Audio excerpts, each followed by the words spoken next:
Now let us सी क्या क्या ध्यान में रखना है सम करते टाइम पे. The first step will be to identify what transaction which will enter in the trading or P&L or the balance sheet side of asset or liabilities regularly as we do it. Okay, how many sums we had taken up till now? I think 2 in the classroom and 1 as a part of our homework. Okay, fine. Now, trial balance. Let us see what is given. Check karo. I'm sorry for Amit भाई and Narendra भाई. Okay, इसमें 20 नहीं दिया.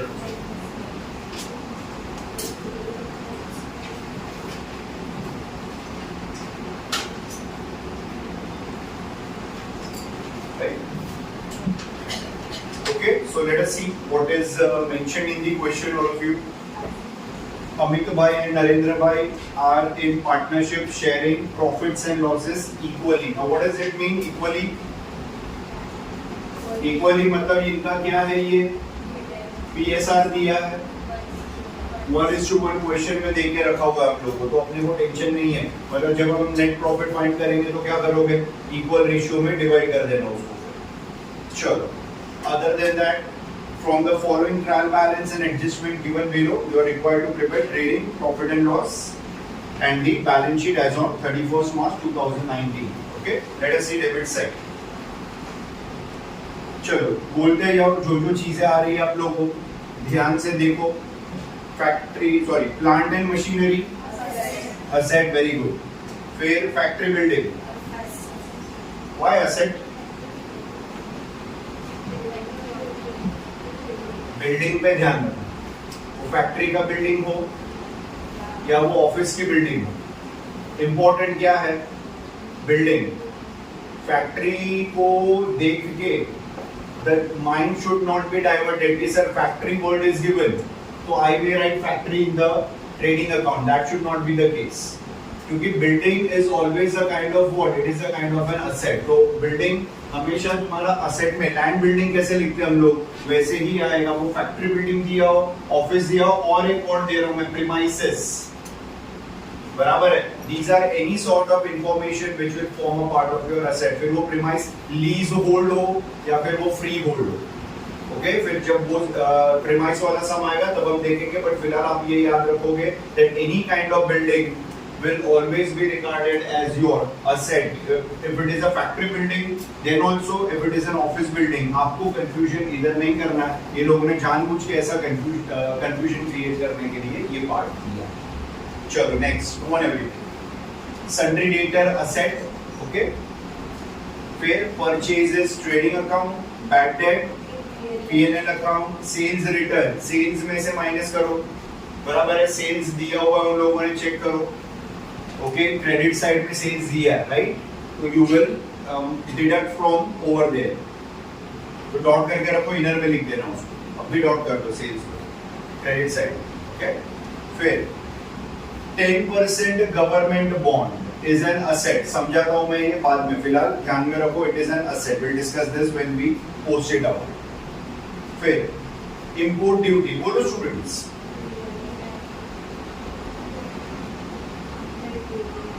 क्यों P&L बोल रहे हो तो P&L क्यों बोल रहे हो, और ट्रेडिंग बोल रहे हो तो ट्रेडिंग क्यों बोल रहे हो, मुझे जस्टिफाई करके दो. रॉ मटेरियल ला रहे हैं, बराबर है, तो रॉ मटेरियल सीधा कहाँ जाने वाला है, फैक्ट्री. फैक्ट्री में जाएगा, इसीलिए वो सीधा कौन से अकाउंट में जाने वाला है, वो trading account. Import duty will be a part of your trading account. I think इसके पहले के सम में शायद एक्सपोर्ट ड्यूटी था, एक सम में हम लोगों ने एक्सपोर्ट ड्यूटी लिया, बराबर है. एक्सपोर्ट ड्यूटी कहाँ पे आएगा, P&L. ओके, चलो. फिर लीगल चार्जेस, बोलो what is the meaning of legal charges. First of all, lawyers जो होते हैं, मालूम है ना, लॉयर वकील, उन्होंने कोई लीगल काम किया होगा, उसके लिए कुछ पेमेंट की होगी, तो that becomes what, that becomes legal charges. and that will be a part of your administrative expense as a part of your profit and loss. ध्यान रखना, legal charges nothing but it is given by a business to the lawyers for performing legal work. तो legal work करने के लिए ये transaction हुआ है और इसीलिए वो फैक्ट्री रिलेटेड नहीं है स्टूडेंट्स, और वो आएगा तुम्हारा day to day administrative expense के पार्ट में, इसलिए वो पीएनएल में जाएगा। याद रखो, नहीं समझ रहे तो आपको जैसे मैं समझा रहा हूँ वैसे अपने रेफरेंस के लिए लिख लेने का, so that whenever in future you do the sum, आपको ये बात स्ट्राइक होनी चाहिए कि सर ये चीजें इससे रिलेटेड हुई।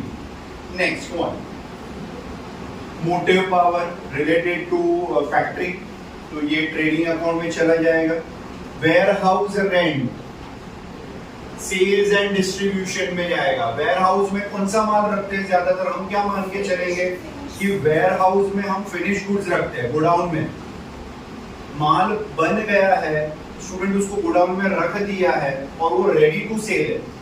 रेडी टू सेल मतलब आपको सीधा मार्केट में लेके जाना है। It means production related expenditure नहीं है, वो आपको माल सीधा रेडीमेड मार्केट में सेल्स के लिए लेके जाना है, लेकिन वो जो वेयर हाउस है उसका भाड़ा हमने दिया, तो वो भाड़ा जो है वो किससे रिलेटेड होगा, सेल्स एंड डिस्ट्रीब्यूशन से। It will be a part of your PNL. याद रखो, गलती नहीं होनी चाहिए वेयर हाउस में।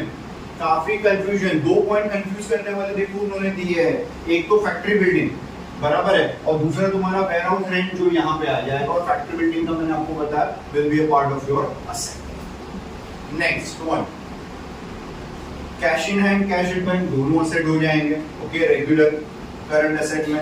एडवर्टाइजमेंट ब्रैकेट में दिया है, बाद में देखेंगे उसको। ब्रैकेट में क्या लिखा हुआ है, फॉर 2 इयर्स। WEF का मीनिंग मैंने बताया था तुम लोगों को पिछले लेक्चर में, विद इफेक्ट फ्रॉम, बराबर है, with effect from 1 January 2019। Okay, बताओ ना एडवर्टाइजमेंट कहाँ आएगा, PNL.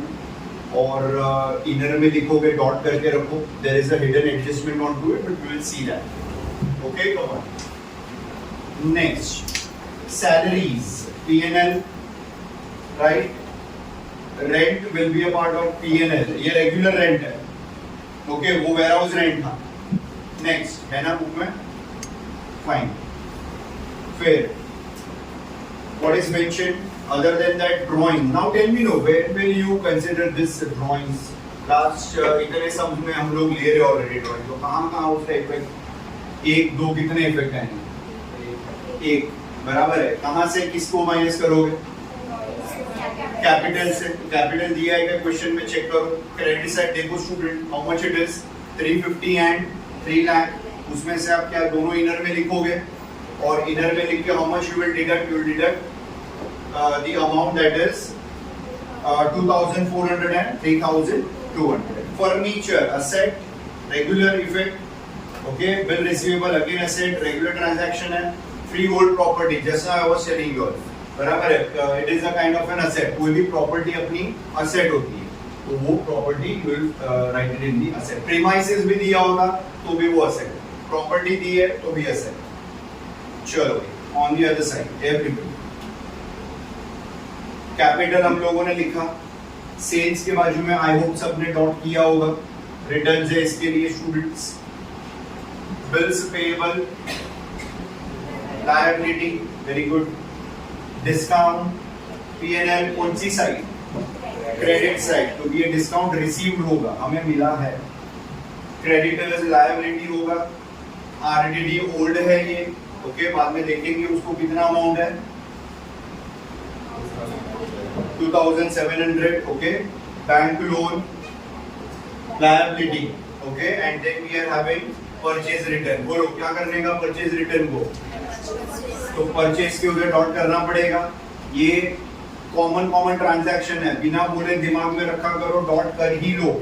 Okay, come on.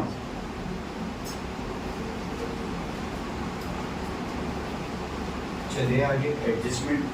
Okay, come on, let us see what is given. Stock on hand on 31st March was valued at 43,000. Closing stock effect, I hope you people are aware. Krishna, where will be the effect of closing stock? Please tell me.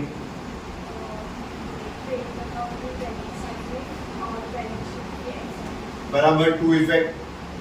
फिर uninsured goods ये discuss करेंगे बाद में अभी। RDD eight 2% on debtors, बराबर है। तो आपको डेटर दिया है क्या क्वेश्चन में, कितना दिया है, बराबर है। उसका कितना परसेंट ले लोगे, 2%। वो कर लेना calculate. I want everybody of you to do that calculation. इसका 2% निकाल लेना। इसके पहले के सम में हम लोगों ने आरडीडी लिया हुआ था, आई थिंक जो फ्राइडे को जो सम लिया था उसमें अनरिकॉर्डेड सेल्स वगैरह भी हम लोगों ने कवर किया था। I hope you remember that. काफी कॉम्प्लिकेटेड हो गया था ना वो, क्या था वो, अनरिकॉर्डेड सेल्स, फिर हम लोगों ने बैड डेट और आरडीडी वाला वहां से लिया था। तो वो चीजें थोड़ी सी ध्यान रखनी है आपको। आज के सम में वो अनरिकॉर्डेड वाला पार्ट नहीं है स्टूडेंट, बट आरडीडी निकाल लेना। और एक चीज चेक करना ध्यान से, जिनको आता है आगे बढ़ जाना। ट्रायल बैलेंस से क्रेडिट में देखो क्या दिया है, आरडीडी दिया है क्या, बराबर है। और वो याद है हम लोग ने हायर लोअर वाला ये सम शायद आएगा, बराबर है। मैं बाद में कराऊंगा, तुम लोग आगे को कर लो। चल next, fourth adjustment. Mr. Patil, our customer became insolvent and could not pay his debt of 500. Now tell me what has happened over here. क्या हुआ इधर? हमारा एक कस्टमर है, वो क्या हो गया, इंसॉल्वेंट। इंसॉल्वेंट उसका मतलब क्या, वो हमें पैसा देने वाला है। अच्छा, वो हमें पैसा देने वाला नहीं है, तो हमारे लिए क्या बन गया वो, हाँ, ये न्यू बैड डेट बना। तो अब तुम्हें दिमाग लगाना पड़ेगा कि सर ऊपर आरडीडी दिया है ना, उसके पहले मुझे बैड डेट करना पड़ेगा। ये मैंने उस दिन के लेक्चर में भी बोला था कि सीक्वेंस भूलना नहीं है। First you will go for RDD, sorry first you will go for bad debt, और बैड डेट के बाद आप जाओगे आरडीडी पे। तो what will be your step, debtors less new bad debt.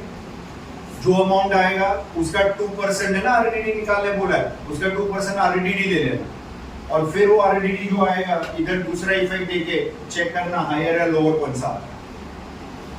जिनको आ रहा है डोंट वेट, ओके, ये हम लोग लास्ट ईयर से करते आ रहे हैं, सेम इफेक्ट है, no change. Okay, come on. Outstanding, okay, rent and salary, regular transaction, marking कर दो रेंट के उधर। वेयर हाउस रेंट नहीं, रेगुलर वाला रेंट कितना है, 800 रुपीज है, and salary is 300, right.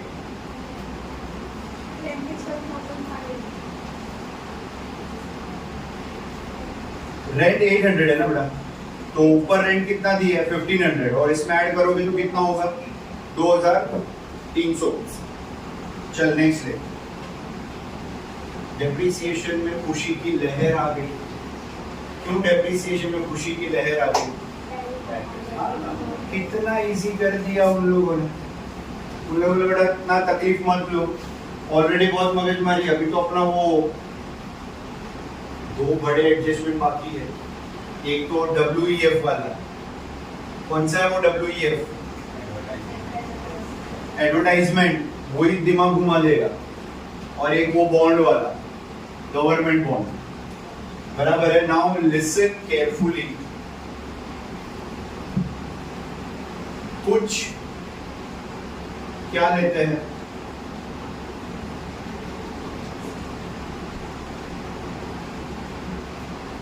Hidden adjustments. पहला चेक करें स्टूडेंट्स, क्या लिखा है उन्होंने, गवर्नमेंट बॉन्ड्स। अच्छा, मैंने ये इफेक्ट, ये बॉन्ड्स को कहां लेके जाने बोला है तुम लोगों को। Bond is nothing but it is a kind of,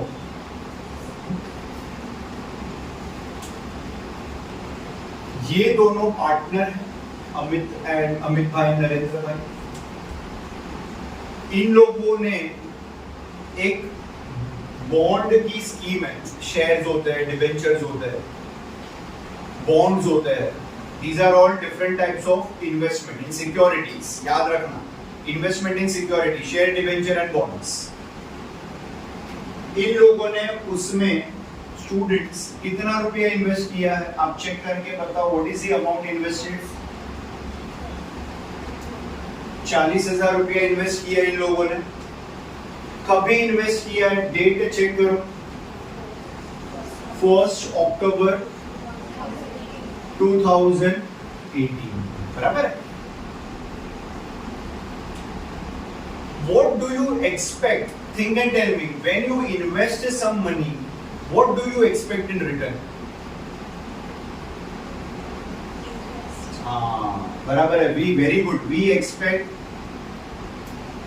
interest. इन लोगों ने जो पैसा इन्वेस्ट किया है 40,000 रुपया, जिस भी कंपनी में किया होगा या जिस भी स्कीम में उन लोगों ने पैसा इन्वेस्ट किया बॉन्ड में, वो कंपनी वालों ने बोला कि भाई तुम लोगों को हम 10% ब्याज देंगे। कितने रुपए के ऊपर? तुम्हारे इन्वेस्टमेंट के ऊपर, जो तुम्हारा 40,000 रुपये। बट सिंस हमें ये पता होना चाहिए, अब हम रेगुलर प्रोसेस पे आते हैं। हमें क्या पता होना चाहिए कि हमने इन्वेस्ट कब किया है? हमने इन्वेस्ट किया हुआ है अक्टूबर महीने में, 1 अक्टूबर। तो what is the procedure? Regular effect में चले अगर हम लोग को देखो, 40,000 का इन्वेस्टमेंट, 10% हमारा क्या है? रेट ऑफ इंटरेस्ट है, जो हमें ब्याज मिलने वाला, हमारे लिए इनकम बनने वाली है। हम यहाँ पे अमित भाई, नरेंद्र भाई है, और हम लोगों ने कब इन्वेस्ट किया? अक्टूबर में। तो हमें टाइम पीरियड कब से गिनना होगा? टाइमलाइन अगर आप चेक करोगे तो you will start calculating from October to March, बराबर है। तो अक्टूबर टू मार्च कितना महीना हो जाएगा? 6 month. October, November, December 3, Jain, Feb and March again 3, 6 month हो जाएगा यहाँ पे। तो इनटू व्हाट? तो पहले इतना ले लो कैलकुलेशन, कितना आ जाएगा? Very good, 4,000। और इसका कितना आ जाएगा? 6/12। 6/12 मतलब 1/2 हो जाएगा, बराबर है। तो हाउ मच आई गेट? इसका 1/2 इज नथिंग बट 2,000 रुपया। ये हमें क्या मिलने वाला है? इंटरेस्ट ड्यू है, ड्यू मिलने वाला, बराबर है। On what? 10% गवर्नमेंट। आया समझ में ये? बराबर है। Can anybody tell me the effect of this transaction? Where will you show the effect? कहाँ कहाँ जाएगा ये बुक्स ऑफ अकाउंट?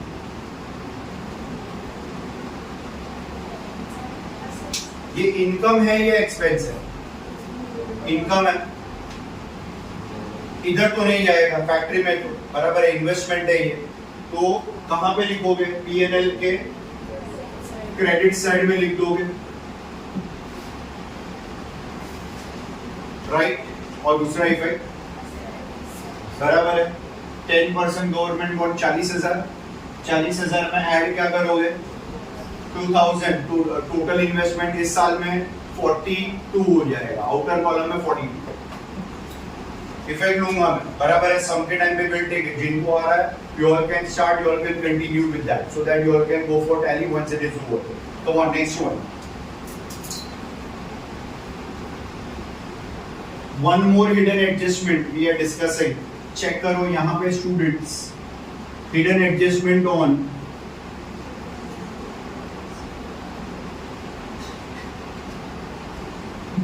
advertisement. कितना दिया एडवर्टाइजमेंट? 10,000। ये चेक करो, विद इफेक्ट फ्रॉम कब से? 1 जनवरी 2000।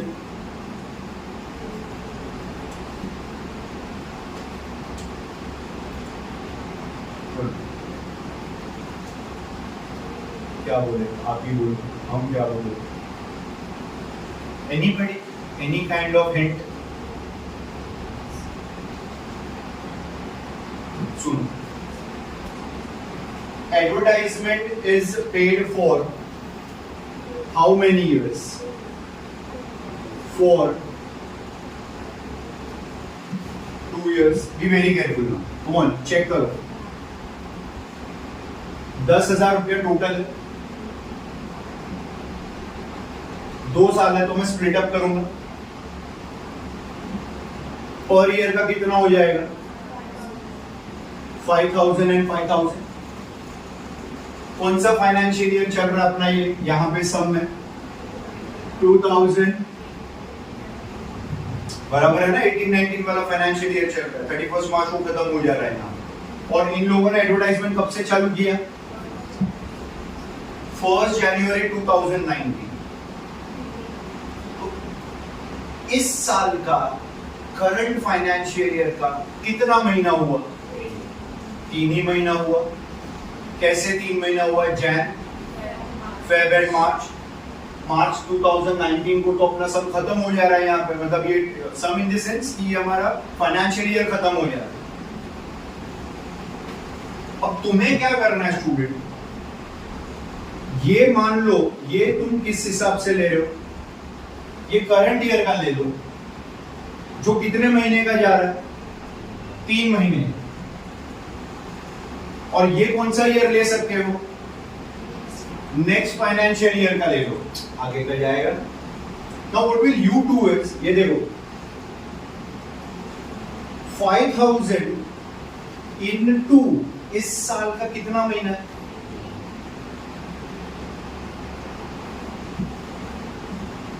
इस साल का सिर्फ 3 ही महीना लेना है। ये पूरे साल का पर एनम टोटल को 2 पार्ट में स्प्लिट अप किया। उसमें से हम क्या कर रहे हैं? सर 3 महीने का एक क्यों लिया? क्वेश्चन में बोला, क्वेश्चन में क्या बोले उन लोगों ने? 1 जैन से ले लो। 1 जैन से लिया मतलब इस साल का कितना महीना लिया? 3 ही महीना। तो सर 5000 का करंट ईयर का मैं क्या कर रहा हूँ? 3 महीना ले रहा हूँ। Please get me the calculation, anybody of your?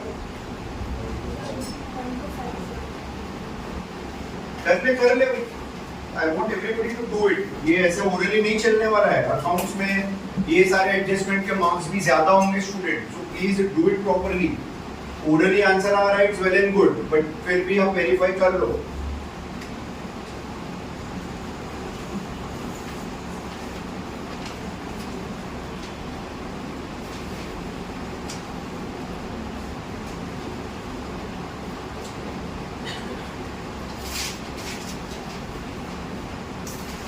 How much? 1000। ये जो अमाउंट मेरा, अब ये मुझे बताओ ये कितने महीने का मिला?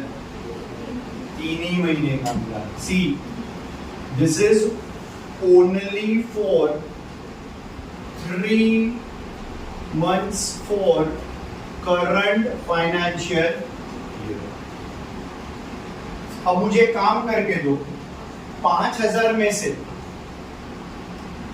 1250 माइनस करके दो, कितना बच रहा है बताओ? 3750।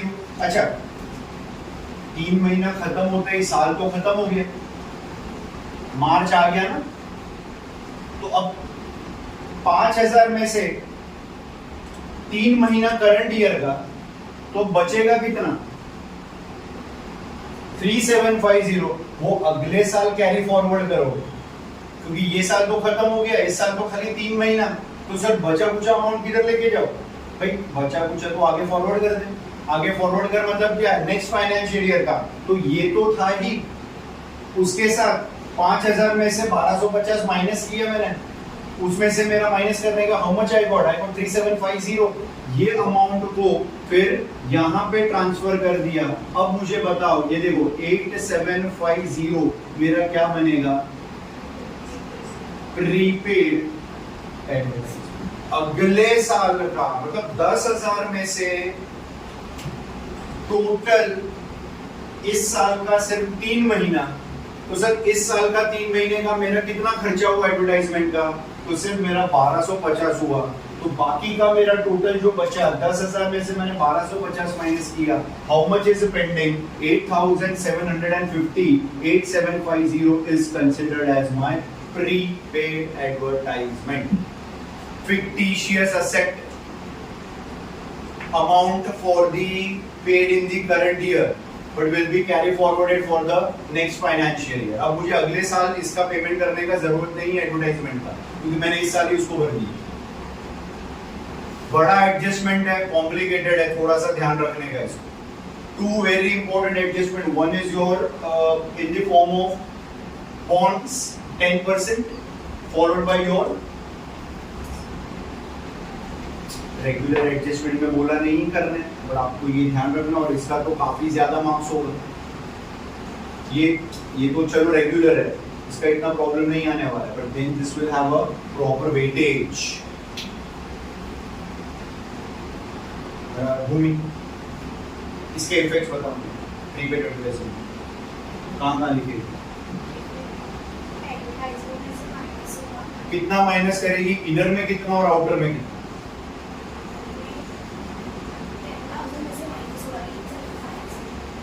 बराबर है। तो आउटर में कितना जाएगा, शाबाश, 3 महीने का ही जाएगा ना, तो वो उतना हो जाएगा। और दूसरा इफेक्ट क्या लिखेगी वहां पे, and what will be the amount, हो गया ना 8750 प्लस 1250, यहाँ पे लिखो, आ गया ना 10,000 तो होना चाहिए ना टोटल, ऐसे ही होगा तो ही तो टैली होगा, वरना टैली कैसे होगा।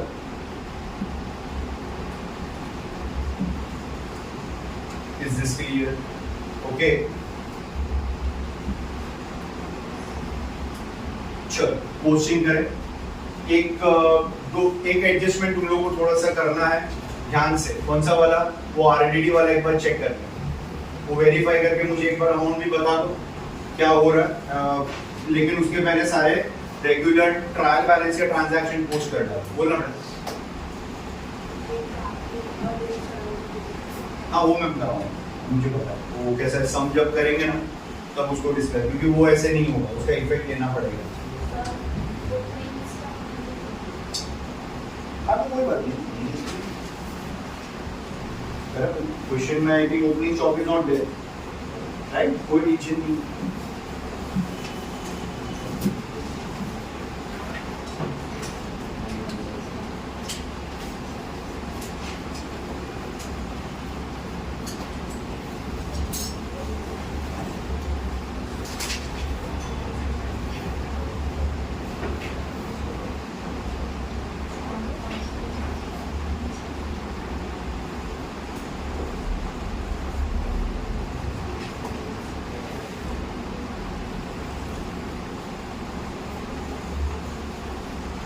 Start posting everybody.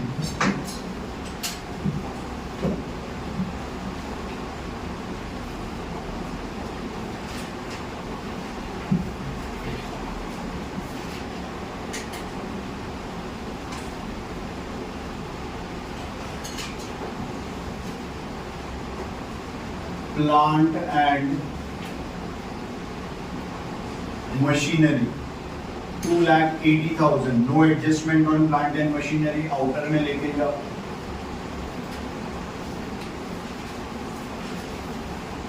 Factory building का एडजस्टमेंट है,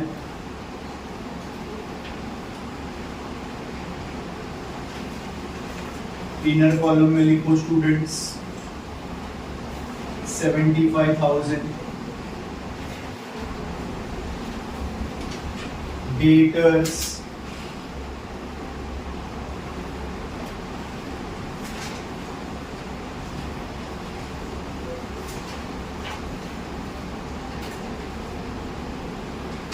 8 के नीचे 4 लाइन छोड़ दो, 28,700,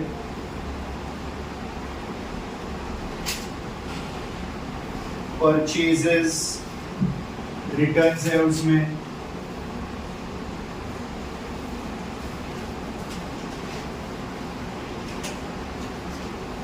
85,500, रिटर्न्स माइनस करो स्टूडेंट्स परचेज में से,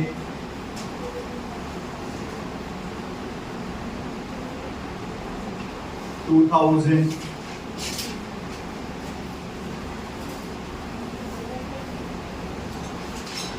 $83,500,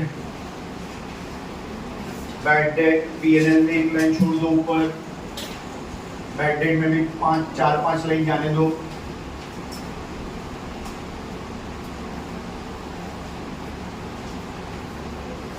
बैड डेट 500, ये ओल्ड बैड डेट है,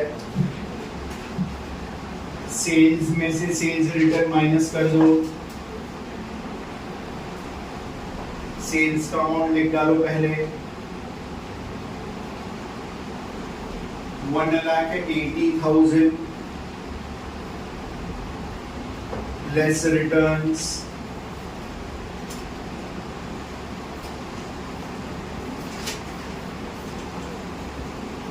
2,200 माइनस करके ले लो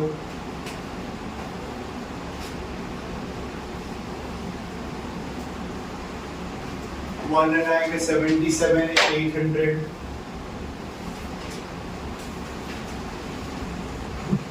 गवर्नमेंट बॉन्ड है students,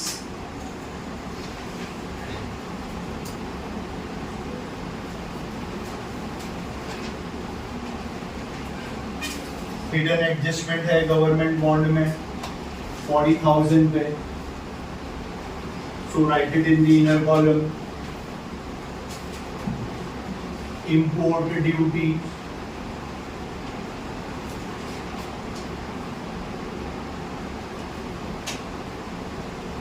$1,800,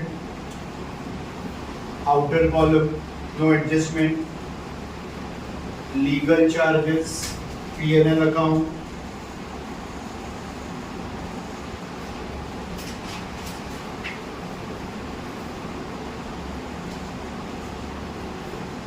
$2,000.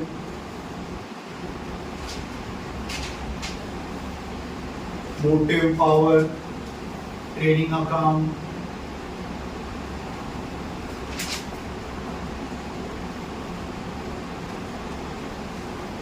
$12,000.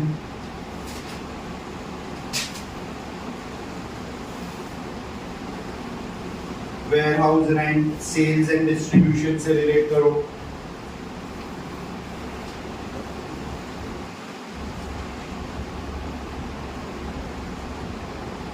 $1,800.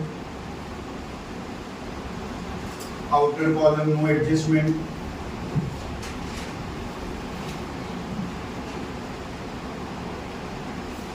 Cash in hand 20,000.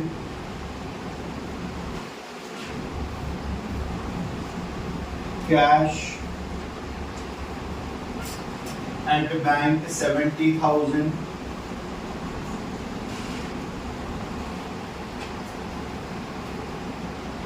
Advertisement के ट्रांजैक्शन लिखे हुए हैं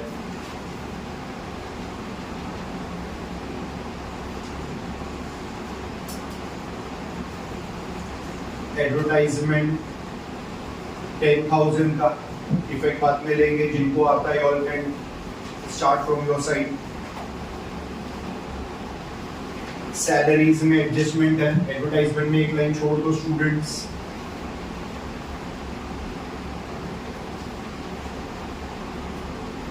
Salaries inner column 3,800. Rent adjustment is given, again leave one line.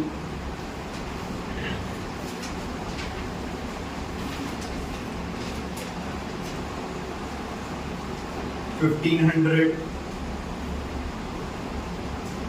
Inner column, please write it down. There is an adjustment given onto it.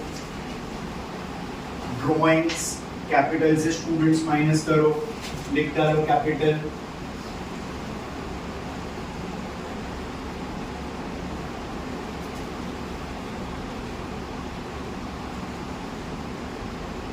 Amit Bhai's capital account. Balance sheet में capital amount is given 3,50,000. इसमें से less कर डालो. Personal use के लिए वो लेके गए हैं 2,400 रुपए, माइनस कर डालो 347,600 आ जाएगा. एक लाइन छोड़ दो उसके नीचे.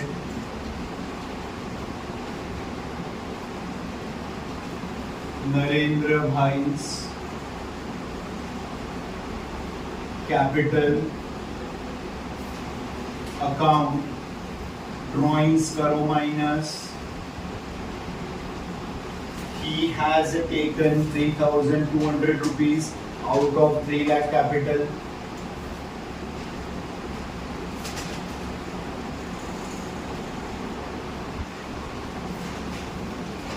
टू 96,800 माइनस करके ले लो बराबर से अमाउंट एक बार वेरीफाई कर लो.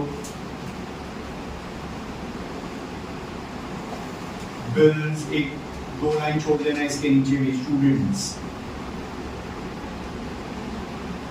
Bill payable 8,500. डिस्काउंट रिसीव्ड है. क्रेडिट साइड P&L में ऊपर का एक लाइन छोड़ेंगे आप लोग P&L के साइड पे. Discount 1,200.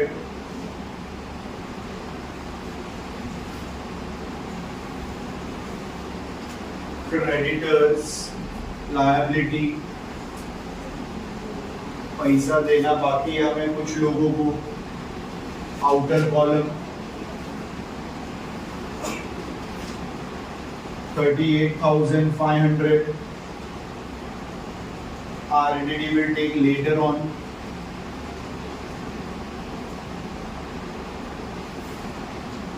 Bank loan 15,000 is a liability. Purchase में से रिटर्न्स हमने पहले ही माइनस कर दिया है.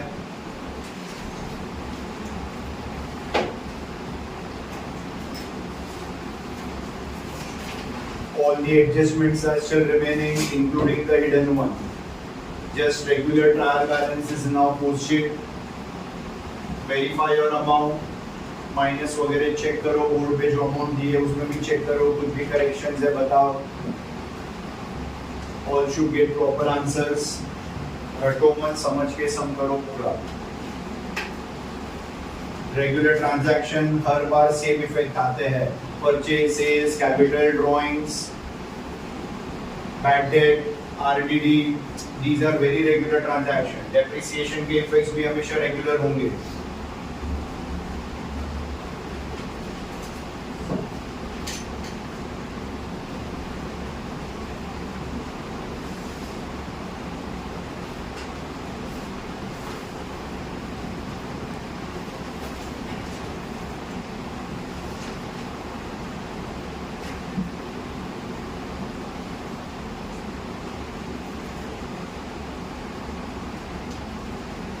Closing stock 43,000.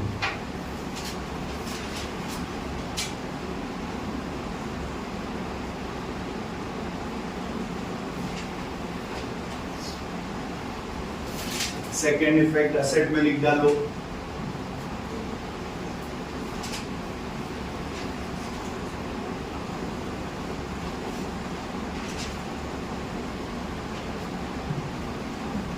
Next, just wait now for a few minutes. वो एक एडजस्टमेंट बता देता हूँ कौन सा वाला. uninsured goods. Okay, तो वो क्लियर हो जाएगा. Now what is the meaning of this? Uninsured goods worth rupees 8,000 were stolen.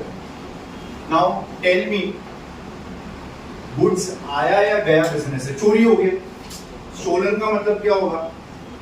चोरी हो गया. अब क्या होता है जब गुड्स चोरी होता है? आता है या गया बिजनेस से? गुड्स जब जाता है, जब मैंने ट्रेडिंग अकाउंट का फॉर्मेट सिखाया था तभी भी मैंने ये बात तुम लोगों को बताई थी कि सेल्स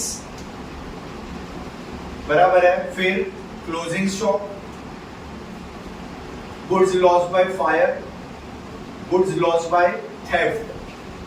ये चारों के चारों ट्रांजैक्शन तुम लोगों के कहां पे आएंगे? ट्रेडिंग अकाउंट के क्रेडिट साइड में लिखो. बट आप लिखोगे कैसे? How will you write? See check करो. बाय गुड्स, या फिर you can write it down by uninsured goods lost by stolen मत लिखना, बाय गुड स्टोलन ऐसे मत लिखना। अब क्या लिखोगे? By uninsured goods lost by theft. कितने रुपए का चोरी हो गया स्टूडेंट? 8000 रुपीज का जो गुड्स है वो हमारा चोरी हो गया, गया बिजनेस से। ट्रेडिंग में एक इफेक्ट हम लोगों ने ले लिया यहाँ पे। अच्छा, अब मुझे सोच के बताना, ये जो माल गया हमारे पास से, ये हमारा फायदा हुआ या नुकसान हुआ? लॉस है। अच्छा, लॉस कहाँ लिखते हैं हम लोग? P&L अकाउंट में लिखेंगे, बराबर है, वेरी गुड। अच्छा, डेबिट साइड में आएगा या क्रेडिट साइड में? डेबिट साइड में आ जाएगा। तो यहाँ पे आप लिखोगे to net loss by theft how much rupees, ऐसे लिखने का, नेट लॉस बाय थेफ्ट। क्यों नेट लॉस लिखा है मैंने? कोई कारण है क्या उसका? सर नेट क्यों लिखा? अभी थोड़ा सुनो मेरी बात, एक 2 मिनट का एक्सप्लेनेशन देता हूं यहाँ पे हम लोगों को। Be very careful. देखो स्टूडेंट्स, पहले तो इंश्योरेंस एक मेजर फैक्टर है, थोड़ा सुनना ये मेरी बात। Insurance is a major factor.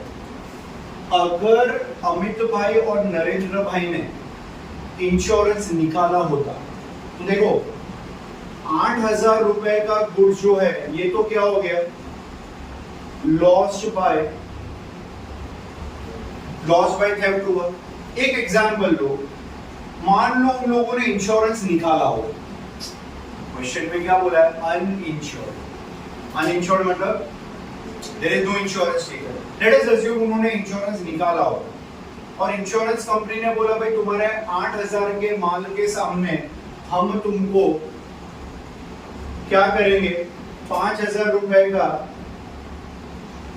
Insurance claim देंगे, बराबर है। क्लेम मतलब क्या? इंश्योरेंस का पैसा मिलेगा। नाउ यू टेल मी कि 8000 का गुड्स आपका जा रहा है, उसके सामने आपको क्या मिल रहा है? 5000 रुपीज का इंश्योरेंस मिल रहा है। तो नेट अमाउंट कितना बच जाएगा? 3000 will be regarded as what? Net loss by. ये देखो, तो आपको क्या करना है ऐसे केस में? ये 3000 का जो नेट लॉस है वो यहां पे आ जाए, क्योंकि आपका नुकसान तो 3000 का ही हुआ। लेकिन फिर वापस ट्रांजैक्शन में चेंजेस आएगा। ये देख, इंश्योरेंस का पैसा मिला, कैश मिलेगा। कैश आपको मतलब आपका असेट है। अब कहां पे लिखोगे? यहां पे आप क्या लिखोगे? Insurance claim on goods. और कितना रुपया लिखोगे? कितना मिला हम लोग को? 5। मतलब देख इफेक्ट कैसे जा रहा है? 8000, मतलब ये देख 8000 हो गया, उसके सामने 5000, 5 यहाँ पे लिखोगे तो और 3000 का इफेक्ट बाकी है। तो ये 3000 यहाँ पे आएगा। मतलब 8, 3 and 5। तो 5 + 3 8 और ऊपर तो 8 है। ऐसे इफेक्ट आएंगे। This is how you will get it effects. मतलब देखना, एक सिंपल सी बात है। Asset has a debit balance, तो ये डेबिट साइड आ गया तुम लोग, बराबर है। एक डेबिट का 5 इधर आ गया, एक डेबिट का 3000 का लॉस इधर आ गया। 5 और 3 डेबिट हो गया और 8 का क्रेडिट तो दिया ही है ना। 8 के सामने 8 हो गया ना, फिर तो अपने आप वो टैली हो जाए। समझ रहा है मैंने क्या बोला, क्या बताया? बताओ मुझे please tell me now before I move on. If insurance is given, then 3 effects. But in our sum, insurance is not given. These people have made sure that they do not do any sort of insurance. So ऐसे case में हम लोग क्या नहीं लिखने वाले? Claim नहीं लिखने। इसका मतलब क्या होगा? लैक ऑफ इंश्योरेंस है। इट मीन्स 8000 का लॉस बाय क्या हुआ? फायर हो गया। और ये गुड्स पूरे के पूरे क्या थे? अनइंश्योर्ड थे। अनइंश्योर्ड है, इसलिए ये हमारे लिए क्या बनेगा? फुल लॉस होगा। ओके, अनइंश्योर्ड है मतलब कुछ नहीं मिलने वाला, तो उसके सामने हमें कितना मिल जाएगा, ये 8,000 हमारा क्या बनेगा, net loss by fire, sorry net loss by theft हो जाएगा। तो ये थेफ्ट के सामने ये थेफ्ट आ गया, 8 के सामने 8 खत्म हो गया, पूरा ही नुकसान हो गया। तो there are two cases if the goods are insured and if the goods are not insured. हमारा जो केस है वो ये वाला है, where the goods are not insured. ये आगे वाले सब में देख, इसलिए रुकने बोला था ये ट्रांजैक्शन, इफेक्ट तो आगे तुम्हारे सामने, बट वो इंपॉर्टेंट है, working is the main part.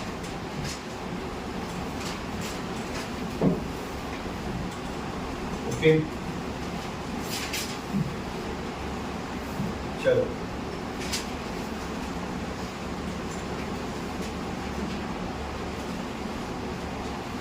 Mister Patil का इफेक्ट ले लो,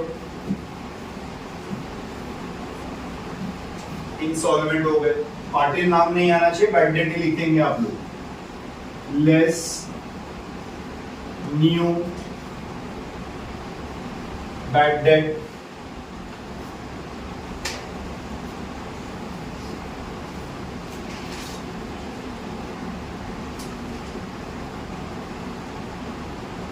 ₹500 का माइनस कर डालो 28,200। मिस्टर पाटिल जिन्होंने हमारा पैसा डुबाया, लिखेंगे। ओके, देन उसका दूसरा इफेक्ट दे दो, add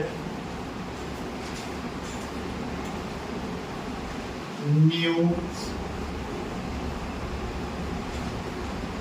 bad debt, पाटिल ने 500 डुबा दिया स्टूडेंट हमारा, टोटल लिख दो ₹1,000 का, लेस कर डालो,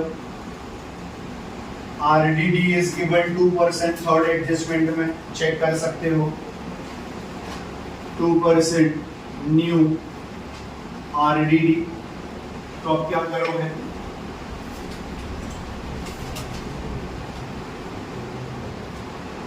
new RDD on debtors, how will you calculate,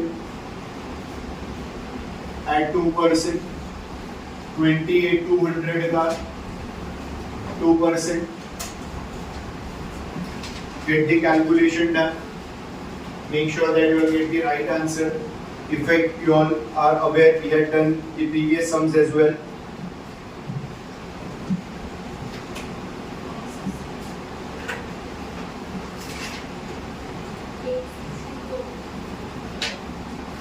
$864 minus कर लो इसमें से 864 को,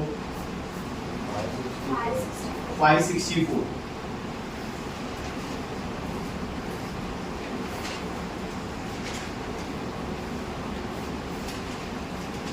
please get the deduction done, verify your answers, 4 people will get 4 answers.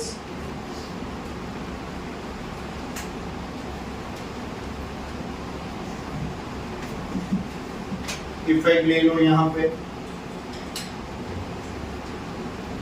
add new RDD at 2% on debtors, 564,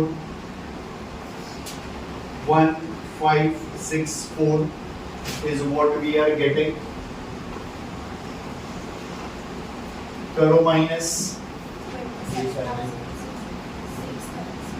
27,636. Very good. Come on.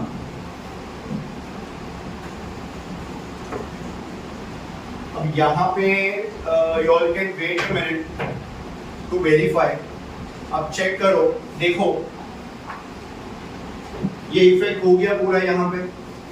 Patil का भी हम लोगों ने transaction ले लिया स्टूडेंट, और इसके ऊपर हम लोगों ने 2% आरडीडी भी ले ली। ये लेने के बाद हम लोगों ने उसके दोनों इफेक्ट भी यहाँ पे ले ली। तो टोटल करके हमें बैड डेट और आरडीडी कितना मिल रहा है 1564। But when you check the trial balance old RDD, please check it out. कितना आ रहा है ओल्ड आरडीडी? बराबर है 2700 ओल्ड आरडीडी आ रहा है। इसका मतलब कि एक्सेस रिजर्व मिल रहा है। एक्सेस रिजर्व मींस व्हाट कि यहाँ पे 1564 आ रहा है और ओल्ड आरडीडी जो तुम लोग को मिल रहा है वो 2700। तो ऐसे केस में यहाँ पे 2700 लिख रहा हूं मैं और माइनस, तो नेगेटिव आंसर आएगा ना। 2700 कैसे माइनस करूंगा? Will get negative answer. तो ऐसे में व्हाट विल वी डू, हमारा यहाँ पे लिख दिया जाएगा बाय ओल्ड आरडीडी कितना है, बराबर है। तो ये हायर अमाउंट जब एक्सेस रिजर्व मिलता है हम लोगों को, तो एक्सेस रिजर्व के केस में उसको क्रेडिट में डालो, वरना क्या होगा, इसमें से ये माइनस कर रहा हूं तो नेगेटिव आंसर में एक्सेस रिजर्व मिलेगा। तो इट इज बेटर कि इसको पूरा ही, एनीहाउ क्या होता है जब तुम टोटल करते हो, सुनो मेरी बात, तो ये यहाँ पे लिख के माइनस ही करते हो ना, लेस ही करते हो। तो आउटर कॉलम से माइनस करना है, एट द एंड तो माइनस ही होने वाला है, आंसर तो वही आएगा, बट यहाँ से नेगेटिव का झंझट है वो उड़ जाएगा। इसीलिए ये 1564 का जो अमाउंट है, इस अमाउंट को तुम लोग क्या करोगे, आउटर में ही लेके जाओगे। This is how you will take it in the outer side. बाकी एक्सेस रिजर्व यहाँ पे लेना।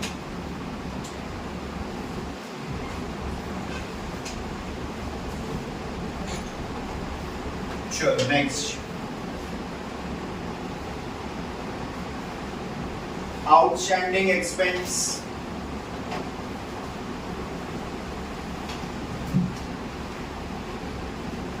Rent,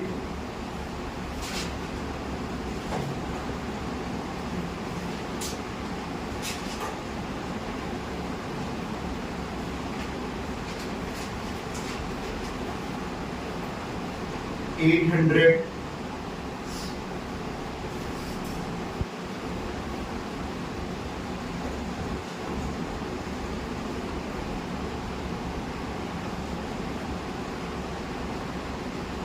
$2,300 is what we get. Salary is 300, is unpaid, 4,100 salary हो जाएगा।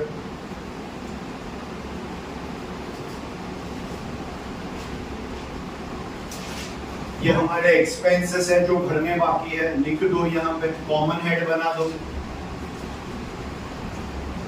Outstanding expenses, rent and salaries. Rent amount is 800 and salary amount is 300. Add कर दो दोनों का, 1100 is what we get total outstanding। दोनों का कॉमन हेड लेके ले लेंगे।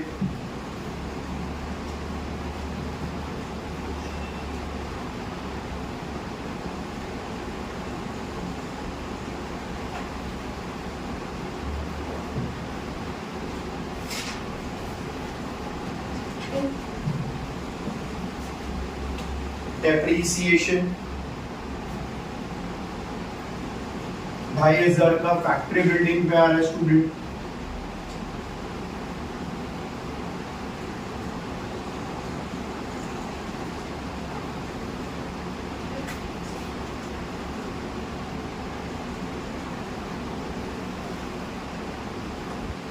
आउटर कॉलम में after deduction 2500 and on furniture is what we are having is 1,800.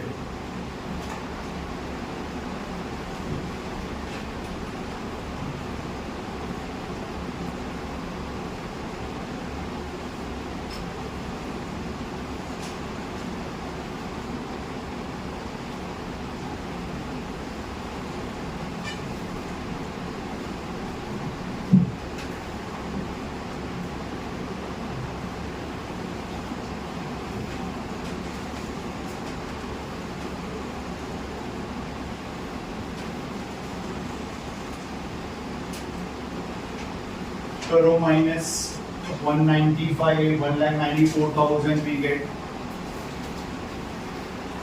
on furniture. Second effect of depreciation regularly as we take it in the P&L account.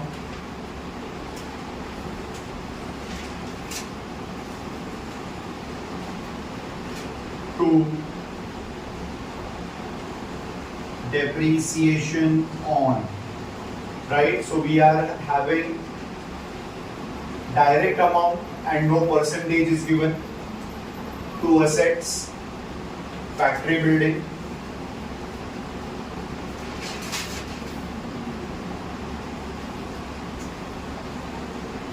Depreciation is 2,500 and furniture 1,800. दोनों common head बन जाएंगे student. We will total it out over here. We will be getting 6, that is 4,300.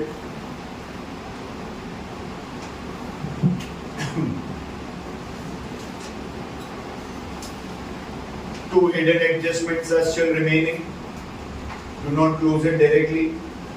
Government bond का 10% का effect देना बाकी है हमारा अभी. Calculations have been done. यहाँ पे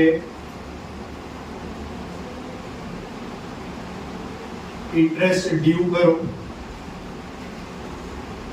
2,000 रुपीज का.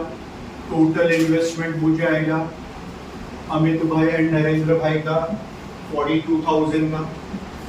इंटरेस्ट इनकम रिसीवेबल है, मिलनी बाकी है. इनकम ड्यू हो चुकी है. Write it down. By interest due on 10% government bonds. Working देख सकते हो, वर्किंग 1 है हिडन एडजस्टमेंट का.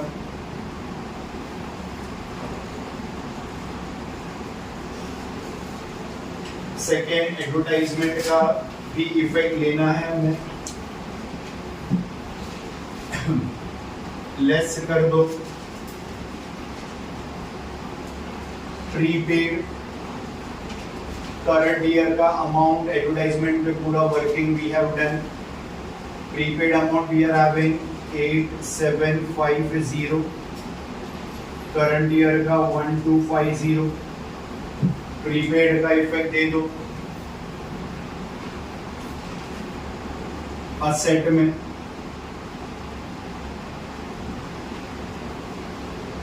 Prepaid advertisement 8,750. That is it in this sum. It is now your duty to start calculation. Debit, credit, gross, net. Equal ratio में divide करना है. PSR equal है उनका.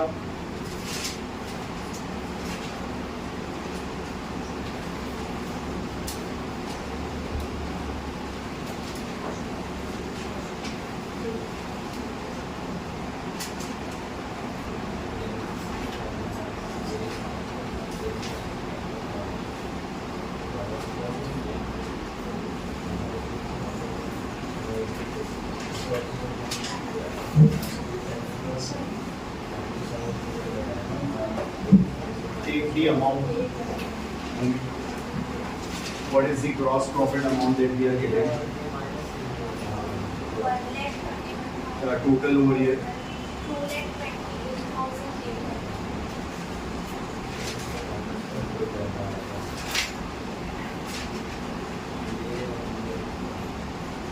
228,800.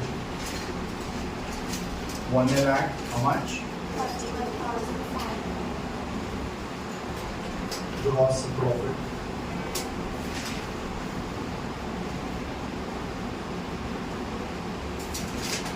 Brought down कर दो, नीचे लेके आओ.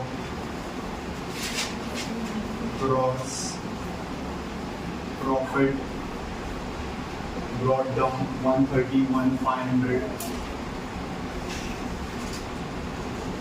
सेम प्रोसेस से P&L को भी क्लोज करेंगे. हायर अमाउंट दोनों बाजू 37,400।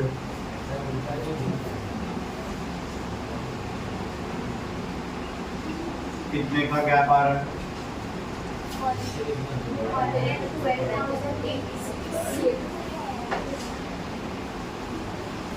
और अगर PSR इक्वल है future to net profit carried down transferred to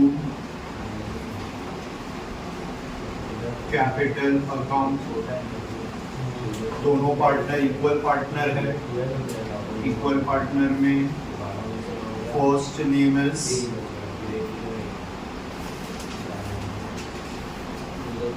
Amit भाई and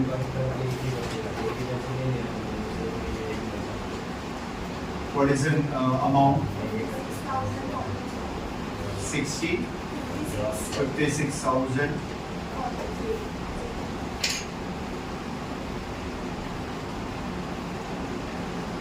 is the net profit. Transfer करेंगे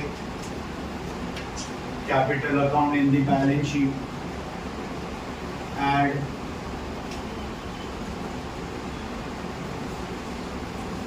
56,043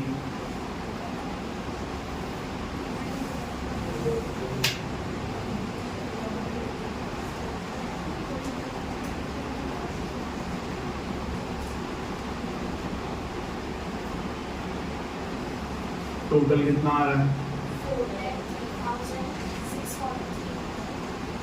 and 843 fine is the capital amount after deducting drawings and adding profit, net profit that is. We get the final tally amount, please verify.